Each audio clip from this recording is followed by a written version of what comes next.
Halo, assalamualaikum. Sesuai judul video ini, hari ini kita akan unbox sebuah smartphone yang paling mahal yang pernah saya unbox di channel ini. Ya, ini harganya 20 juta, kurang 1000.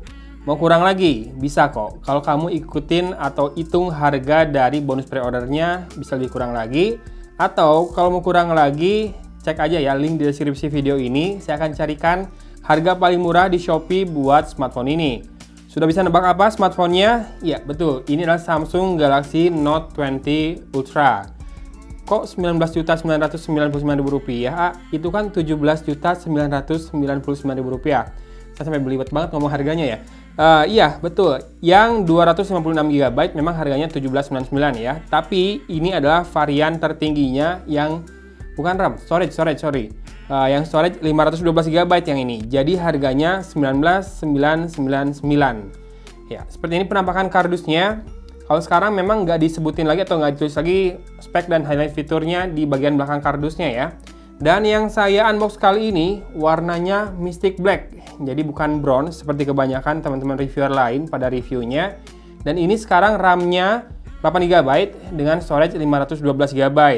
Betul, ini lebih saya syukuri dibandingkan di S20 series kemarin yang RAM-nya 12 GB tapi storage-nya hanya 128 GB ya semuanya. Betul, storage lebih besar menurut saya malah lebih dibutuhkan dibandingkan RAM yang lebih besar. Untuk saat ini ya, mungkin sampai 1 atau 2 tahun ke depan, kayaknya RAM 8 GB masih cukup banget. Karena kegiatan saya di smartphone juga kayaknya nggak berat-berat banget ya. Oke lah, berat paling kalau lagi video editing, tapi mungkin kalau lagi video editing nggak akan mungkin sambil main game berat juga kan. Dan kalau RAM-nya lebih besar, biasanya nih konsumsi dayanya juga lebih berat atau lebih tinggi juga ya. Jadi akan lebih cepat baterainya habis. Jadi bagi saya RAM yang ideal adalah 8 GB, udah cocok ini. Dan kita akan unbox dulu aja ya, buat lihat apa sih isi di dalam paket penjualan sebuah smartphone Samsung yang harganya 20 juta kurang 1000. Yuk kita unbox dulu ya. Teng. Ini dilepasin gini aja, si boxnya udah turun sendiri nih. Karena memang isinya cukup berat ya di dalamnya. Ya, di atas dari bagian kardus ini seperti biasa ada partisi. Kita lihat apakah dapat softcase atau tidak. Tapi yang jelas di sini ada SIM tray ejector ya. Oke, seperti ini bentuk dari SIM tray ejectornya. Dan tadinya saya berpikir di sini ada softcase, ternyata tidak. Jadi hanya ada panduan singkat dan quick start guide. Nah, kalau kamu yang nyari kartu garansinya di mana, biasanya ada di sini nih, di yang bahasa Indonesia. Ya, ada kartu garansinya dan juga daftar service centernya yang banyak banget. Sebagai orang Garut, saya bangga di Garut ada dan di Cimahi juga ada ya. Oke, kita lanjut. Nah, ini dia smartphone-nya yang warna hitam seperti ini. Kita akan kesampingkan dulu. Dan di bagian bawah ini masih ada sebuah partisi lagi. Oke, kepala chargernya sudah ada di sini. Bertuliskan super fast charging dengan outputnya adalah di 5 volt 3 ampere, 15 watt, 9 volt 2,77 ampere, 25 watt.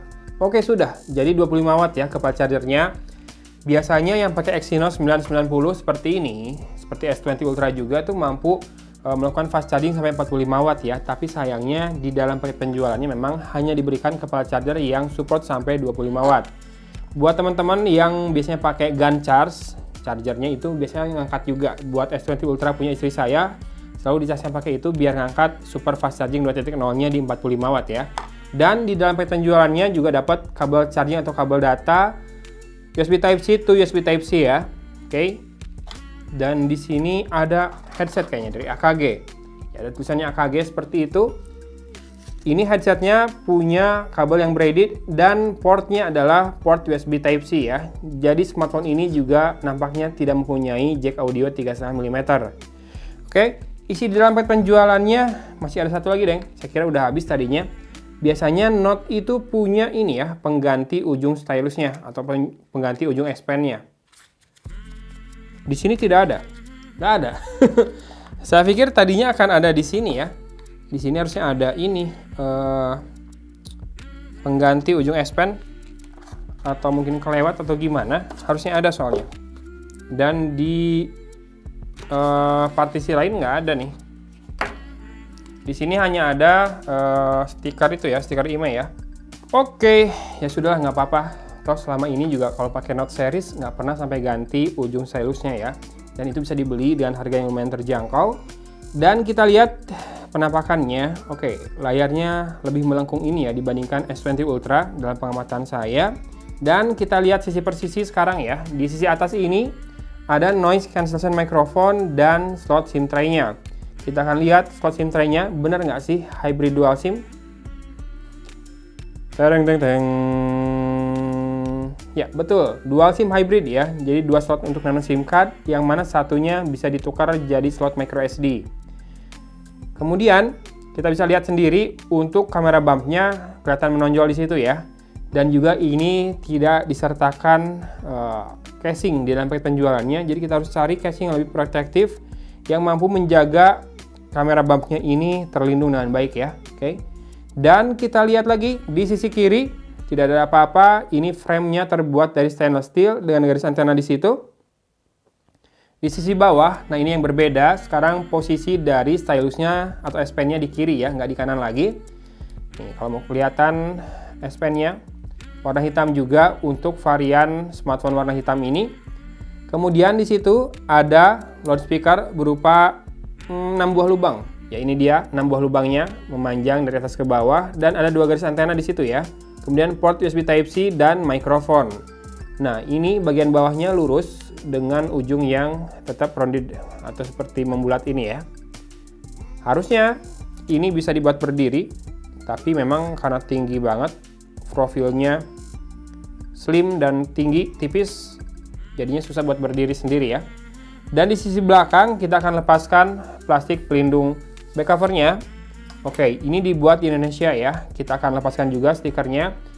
Satu hal yang saya apresiasi adalah Samsung, walaupun sebetulnya bisa memenuhi TKDN software saja, tapi tetap invest buat pabrik di Indonesia dan memproduksi flagshipnya di Indonesia juga. Nah, ini untuk kameranya. Kamera utamanya 108 megapiksel ya. Kemudian ada kamera periscope. Ini 12 megapiksel yang punya optical zoom 5 kali dan hybrid zoom 50 kali serta lensa ultra wide. Lensa ultra wide-nya yang ini kemungkinan ini juga 12 megapiksel. Kemudian di sini ada sensor-sensor seperti infrared buat fokus dan lain-lain. Lalu ada LED flash di situ. Kelihatan nggak sih di kamera? Kan ini kan warna hitam ya. Tadinya saya pikir biar beda dari reviewer lain. Jadi warna hitam. Toh ujungnya mungkin akan butuh casing juga. Jadi ya udahlah hitam nggak apa-apa, nanti dipakein casing aja. Dan di sisi kanan ada tombol power dan volume rocker. Nah ini jawaban dari orang Samsung mengenai kenapa stylusnya pindah ke kiri. Karena mau dibuat seragam, semua seri S dan seri Note-nya Samsung itu tombol power dan volume rocker nanti akan dipindah ke kanan. Nah kalau ini di kanan, maka mau tak mau si stylusnya atau S Pen-nya harus pindah ke kiri ya.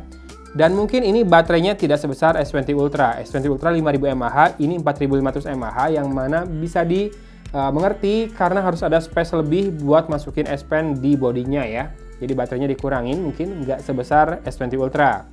Oke, sisanya tinggal logo Samsung di situ dan ini back covernya terbuat dari glass tentu saja. Sisi depannya juga dari glass. Sambil kita nyalakan, kita akan bahas speknya sekarang. Ya, kalau seri Note atau seri S sih udah nggak usah diragukan ya. Kalau masalah performa, ini kan seri paling tinggi. Nah ini untuk versi global masih pakai Exynos 990 sama dengan S20 Ultra. Kalau versi Amerikanya itu yang pakai Snapdragon 865 ya. Kemudian ini layarnya Dynamic AMOLED 2X dengan resolusi 3K. Jadi lebarnya sekitar 1400-an pixels, tapi panjangnya mencapai atau menembus 3000 pixels ya. Dan ini support display 120Hz refresh rate-nya di Full HD ya. Kalau saya biasanya pakai di Full HD dan kita akan setup smartphone-nya. Oke, sudah masuk ke home screen dan seperti ini penampakannya. Kamu bisa lihat bezelnya sangat tipis ya di atas dan di bawahnya. Kalau kiri kanan kan ada curve display ya, jadi memang tidak ada bezel sama sekali. Dan ini displaynya namanya Dynamic AMOLED 2X ya, tadi udah saya bilang. Dan kita akan lihat about phone-nya. One UI versinya sudah 2.5 dengan Android 10 tentu saja. Dan security patch levelnya ada di 1 Agustus 2020. Udah cukup lumayan update ya. Sekarang kita akan lihat nih fitur Pro Video yang saya idam-idamkan. Jadi kamu bisa masuk ke more di situ dan ada Pro Video ya. Kemarin saya udah tahu letaknya di mana karena sudah coba di S20 Ultra milik istri saya. Nah, kamu bisa lihat audio levelnya tuh di situ. Kita akan coba untuk menangkap suara dari depan saja. Nih, dari depan saja cukup ini ya, audio levelnya cukup tinggi perekamannya.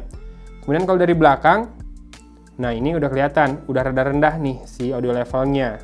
Jadi ini membuktikan bahwa memang mikrofonnya bisa diatur buat merekam suara dari depan saja atau belakang saja. Dan kalau sudah ada device yang terhubung, bisa dari USB atau Bluetooth juga ya. Sisanya mungkin sudah teman-teman lihat di channel lain tentang device ini, bahkan channel lain ada yang sudah review segala ya. Nanti akan saya buatkan reviewnya, tenang saja, tentunya menggunakan kacamata atau sudut pandang saya. Apakah ini bisa digunakan sebagai deliver saya seterusnya buat review-review TWS, buat bikin konten mungkin kalau lagi jauh dari kamera atau lagi di luar rumah. Kalau ngelihat spek di atas kertas ini nggak akan masalah sama sekali, dan yang saya suka adalah layarnya ya, kelihatan banget, penuh banget, walaupun biasanya saya bermasalah sedikit di seri Note itu adalah di ujung-ujungnya yang terlalu menyiku, kurang membulat. Ini 6,9 inci ukuran layarnya, besar ya.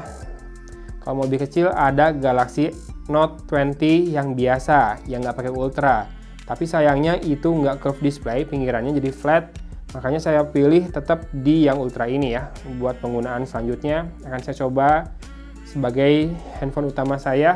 Dan kita lihat, kita tunggu di video reviewnya. Apakah akan tetap terus bertahan di smartphone ini atau tidak.